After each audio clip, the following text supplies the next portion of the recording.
Wizards in Sword of Truth don't start by throwing fireballs. They start with a rule that rewrites how power works in fantasy. Wizard's first rule is the invisible engine under every twist in the first book. People believe what they want to hear, whether it's a tyrant promising safety or a friend hiding the truth to protect them. Let's get the full rule on the table, Zed tells Richard. People are stupid.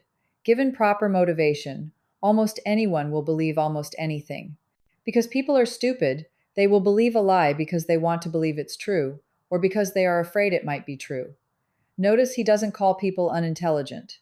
He's talking about how desire and fear bypass rational thought. You believe the comforting lie because it confirms what you already hope, or you believe the terrifying lie because it explains your worst anxieties. Either way, the truth becomes irrelevant. Goodkind is making a claim about epistemology. Most people can't reliably tell truth from falsehood, but they're confident they can. That gap is the vulnerability wizards exploit, and it's why institutions like confessors and seekers exist in the first place, to cut through the noise and force truth into the open. Richard Cypher starts the book as a woods guide who doesn't know he's the seeker, much less a wizard's grandson. His education in the first rule comes through lived experience.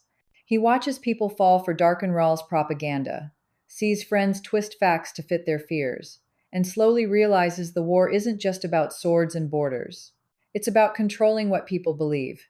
Zed doesn't lecture him with abstract philosophy. He shows Richard how the rule operates in real time, then hands him the sword of truth and says, "Now go fix it." Richard's arc is learning to defend against manipulation, while offering an alternative story, one built on agency and truth rather than manufactured purpose. Kahlan Amnell is the institutional counter to the first rule. Her confessor magic compels absolute truth and devotion with a single touch, stripping away lies, self-deception, and manipulation. She exists because the Midlands recognized centuries ago that people cannot be trusted to tell the truth voluntarily, especially under pressure, especially when lies serve them better. Confessors are the brutal, necessary correction. If you can't trust confession, compel it. That makes Kahlan both protector and enforcer, and her relationship with Richard is complicated by the fact that she embodies a solution he's philosophically uncomfortable with. He wants people to choose truth. She knows most won't unless forced. Darken Rahl is the rule's dark mirror. He doesn't conquer Dahara and push into the Midlands by being the strongest wizard. He does it by giving people exactly what the first rule says they crave: identity, purpose, and an enemy to blame. Rahl constructs narratives that make populations feel powerful, chosen, and under threat, then channels that energy into loyalty. His strength isn't magical superiority, it's his mastery of belief formation. The boxes of Orden are the MacGuffin, but the real contest is psychological. Richard has to dismantle Rahl's constructed reality and offer something better. Not just a different lie, but a framework where people can afford to face the truth. The first rule tells you that Sword of Truth isn't interested in traditional fantasy where good wizards blast bad wizards.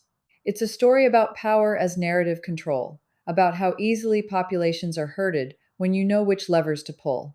The rule sets the moral stakes. Richard's job isn't to out-magic Rahl, it's to outthink him, to show people a way to want truth more than comfort. That's why the first rule echoes through every book in the series. It's the lens through which every conflict, every betrayal, every hard choice gets refracted. If you want more breakdowns on how the wizard's rules layer across the series, or how Kahlan's magic intersects with consent and coercion in the later books, subscribe for more Sword of Truth lore and deep dives across the fantasy shelf.